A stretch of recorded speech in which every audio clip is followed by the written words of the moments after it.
छत्तीसगढ़ में कांग्रेस के भीतर प्रदेश अध्यक्ष पद को लेकर जारी लॉबिंग पर उप मुख्यमंत्री अरुण साव ने कटाक्ष किया है। उन्होंने कहा कि चुनावी हार के बाद भी कांग्रेस में आपसी झगड़े खत्म नहीं हुए, जिसका खामियाजा जनता ने भुगता। अरुण साव ने तंज कसते हुए कहा कि कांग्रेस शून्य की ओर बढ़ रही है, ऐसे में गुटबाजी और लॉबिंग स्वाभाविक है। उन्होंने दावा किया है कि पार्टी जनता से दूर हो चुकी है और अब कांग्रेस नेताओं की लड़ाई ही चर्चा का विषय बनी हुई है।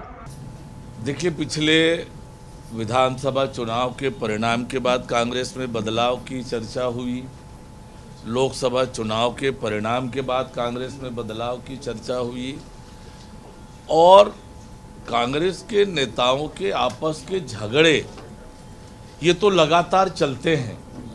कांग्रेस के नेताओं के झगड़े का खामियाजा छत्तीसगढ़ की जनता ने 5 साल भोगा और अब भी ये आपस में लड़ रहे हैं।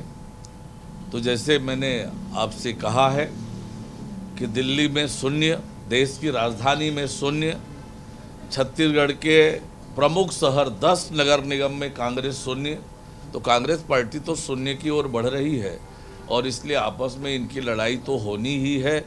एक दूसरे को खिलाफ शिकायत कर रहे हैं, एक दूसरे को निपटाने में लगे हैं और एक दूसरे के लिए लॉबिंग कर रहे हैं, कोई अपने लिए लॉबिंग कर रहा है। तो ये कांग्रेस के इंटरनल झगड़े हैं जो आज जनता के बीच चर्चा का विषय बना हुआ है।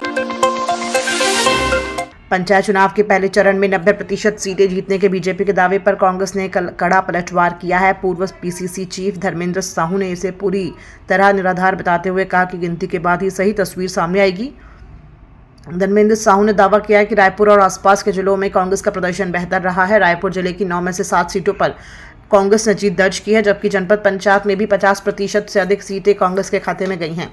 उन्होंने कहा कि बीजेपी के बड़े नेताओं को इस तरह के भ्रामक दावे नहीं करने चाहिए, क्योंकि कांग्रेस अधिक सीटों पर जीत हासिल कर रही है। भारतीय जनता पार्टी के नेता और हमारे प्रदेश के मुख्यमंत्री जी के द्वारा यह दावा करना कि आज जो है 90% सीटों में जिला पंचायत में जीत के आए हैं, ये पूरी तरह से झूठा दावा है। पूरी तरह से ये जो है निराधार इन लोगों की दावा है। अभी गिनती हुई नहीं है, टेबलेशन हुआ नहीं है और इस तरह के दावा करना मुख्यमंत्री जी को शोभा नहीं देता है। अरे पहले गिनती तो हो जाने दीजिए, इतनी जल्दी क्या है आपको? हकीकत आ जाएगी सामने में। हम लोग भी ये दावा कर रहे हैं कि 90% सीट कांग्रेस जीत रही है, 10% सीट में भाजपा की, ये थोड़ी ना गिनती के बाद ही सही बातें सामने आती है। अभी जो प्रारंभिक तौर पर हम लोग देख रहे हैं, हमने खुद रायपुर जिले का देखा, हमारे अन्य और भी बहुत सारे आसपास के जिलों का भी देख रहे हैं हम लोग। अधिकतम तो हमारे कांग्रेस के लोग जीत करके आ रहे हैं, जिला पंचायत और जनपद पंचायत और सरपंच में भी। अभी यही हम रायपुर जिला की बात कहें, रायपुर जिले में भी 9 स्थानों पर चुनाव हुए थे, 9 जिला पंचायत क्षेत्र में, और 9 में से 7 हमारा कांग्रेस का जीत के आ रहा है। मात्र सिर्फ 2 सीट भारतीय जनता पार्टी जीत करके इसमें आई है। तो जब राजधानी के पास के जिले में ये स्थिति है, राजधानी जिले में, तो अन्य और बाहर जगह और क्या उम्मीद की जा सकती है? हमारे यहाँ भी अभनपुर में हम लोगों ने एक भी सीट भाजपा ने नहीं जीती जिला पंचायत में, 4 में से। इसी तरह से जनपद पंचायत में हम लोग लगभग 50% आधी सीटें हम लोगों ने जीती है। सरपंच में भी लोग हम लोगों को जीत के आ रहे हैं, बधाई दे के जा रहे हैं। वो लोग जो है आज लगभग हमारे सरपंच लोग बहुमत से जीत रहे हैं। तो इस तरह से ये जो है भारतीय जनता पार्टी की बड़े स्तर के नेताओं को और स्वयं मुख्यमंत्री जी को जब तक अभी पूरी गिनती नहीं आई है, उनको प्रमाण पत्र नहीं मिला है अभी, तो इस तरह के दावे उन्हें नहीं करना चाहिए और ये पूरी तरह से गलत दावे किया जा रहा है। और हकीकत अलग है कि आज हमारी कांग्रेस जो है अधिक सीटों पर जीत रही है। उदयपुर में second all India state water conference का आयोजन किया गया, जिसमें विभिन्न राज्यों के लोक स्वास्थ्य यांत्रिकी मंत्री और जल विशेषज्ञ शामिल हुए। कार्यक्रम को लेकर डिप्टी सीएम अरुण साव ने कहा कि इस सम्मेलन में जल संरक्षण से जुड़े अहम विषयों पर चर्चा हुई। विभिन्न राज्यों ने अपने अपने जल संवर्धन मॉडल और सुझाव प्रस्तुत किए। उन्होंने कहा कि इस कॉन्फ्रेंस से जल संवर्धन को लेकर नई प्रेरणा मिली है और इसका बड़ा सकारात्मक असर देखने को मिलेगा। राजस्थान के उदयपुर में second all India state water minister conference का आयोजन था। देश भर के जो जल से संबंधित विशेषज्ञ हैं, अलग अलग राज्यों के जल संसाधन और लोक स्वास्थ्य यांत्रिकी जो मंत्री हैं, उन सब का सम्मेलन आयोजित हुआ है। जल संरक्षण और जल संवर्धन को लेकर अलग अलग विषयों में बहुत विस्तार से विशेषज्ञों से चर्चा हुई। सभी राज्यों ने अपना अलग अलग विषयों पर अपना प्रतिवेदन प्रस्तुत किया। विकसित भारत के निर्माण की जो कल्पना है प्रधानमंत्री माननीय नरेंद्र मोदी जी को, और 2047 के भारत के निर्माण में, और तब हमारा देश जल सुरक्षित राष्ट्र बने, इस उद्देश्य को लेकर यह कॉन्फ्रेंस आयोजित हुआ। निश्चित रूप से ये आने वाले समय में इसका बहुत बड़ा परिणाम निकलने वाला है। राज्य में जल संरक्षण को लेकर जो काम हो रहा है उसकी राष्ट्रीय स्तर पर सराहना हुई है, और निश्चित रूप से छत्तीसगढ़ में जल संरक्षण जल संवर्धन को लेकर जो हमारा अभियान चल रहा है उस अभियान को प्रशंसा मिली है।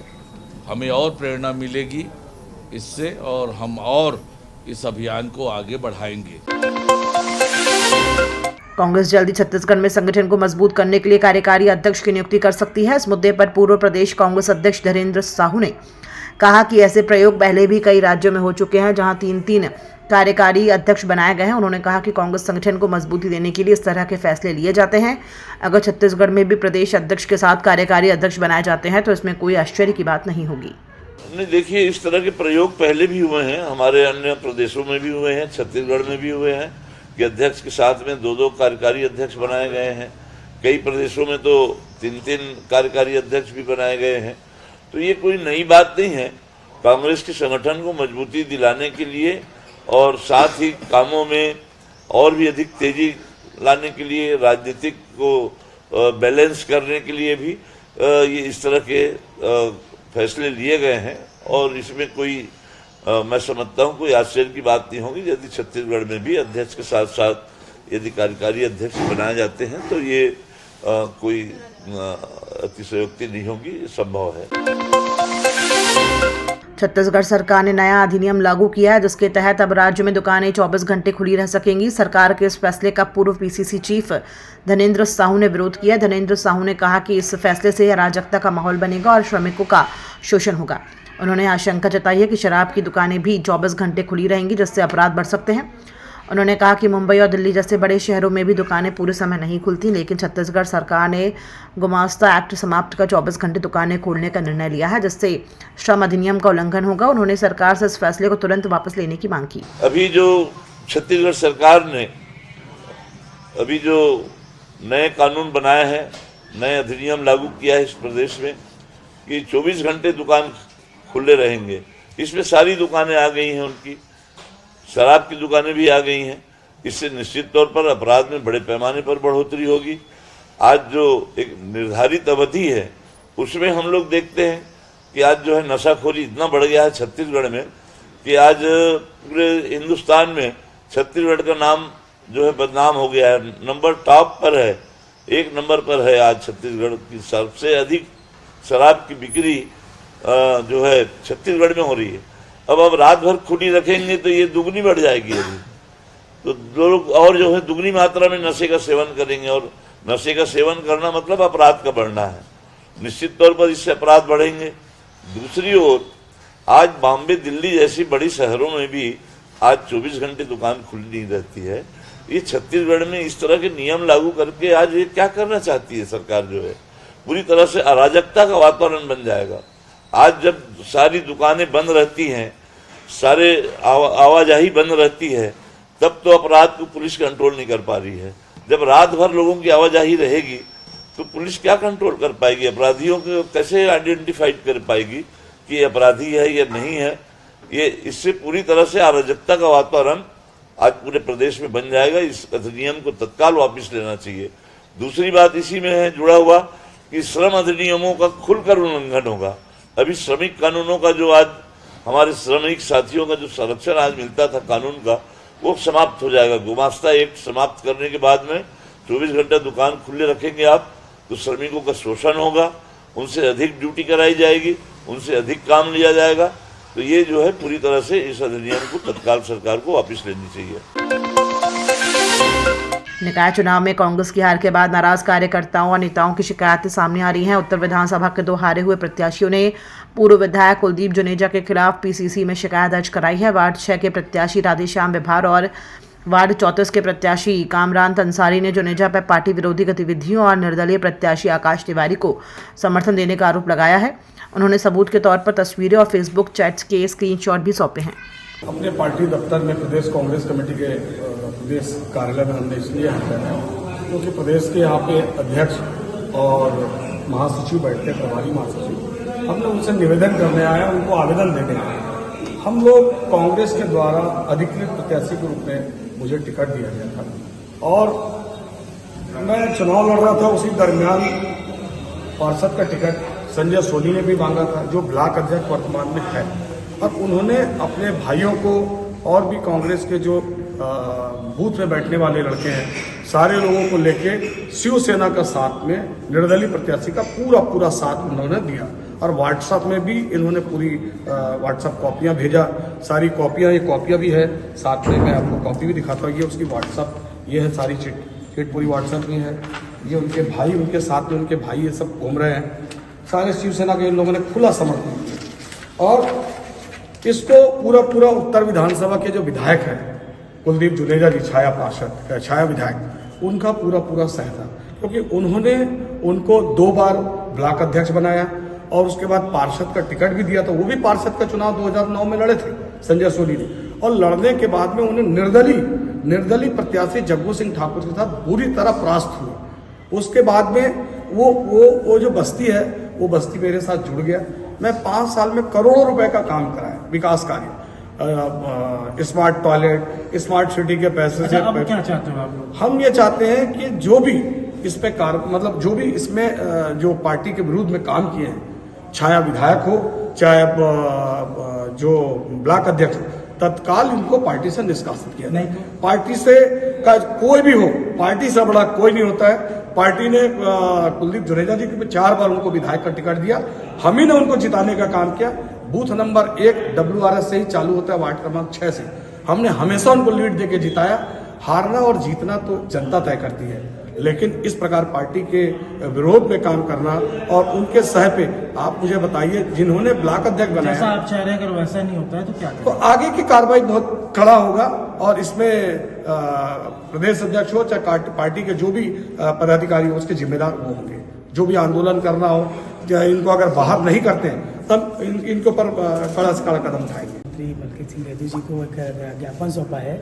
नगर निगम चुनाव में अभी देखने को मिला है कि जिस तरीके से कांग्रेस पार्टी ने 4 बार श्री कुलदीप जुनेजा जी को मौका दिया, पार्टी से टिकट दिया, पार्टी से उनको विधायक बनाया, परंतु इस छोटे से चुनाव में जो कार्यकर्ताओं का चुनाव है, उस चुनाव में उनके द्वारा जो खुली घाट, भीतर घाट भी नहीं, खुली घाट जो की गई है, हम उसके विरोध में आज उनके निष्कासन को लेके पार्टी के आला कमान से बात करने आए हैं, चर्चा करने आए हैं, ज्ञापन देने आए हैं। आप देखेंगे कि हम कार्यकर्ताओं की वजह से, हम कार्यकर्ताओं की मेहनत से कुलदीप जुनेजा जी लगातार विधायक बनते आए हैं और कुलदीप जुनेजा जी के प्रति, कांग्रेस पार्टी के प्रति जो हमारी निष्ठा रही है वो हमेशा रही है। परंतु कुलदीप जुनेजा जी ने इस चुनाव में जिस तरीके के कृत्य किया, वो कहते हैं ना, विनाश काले विपरीत बुद्धि।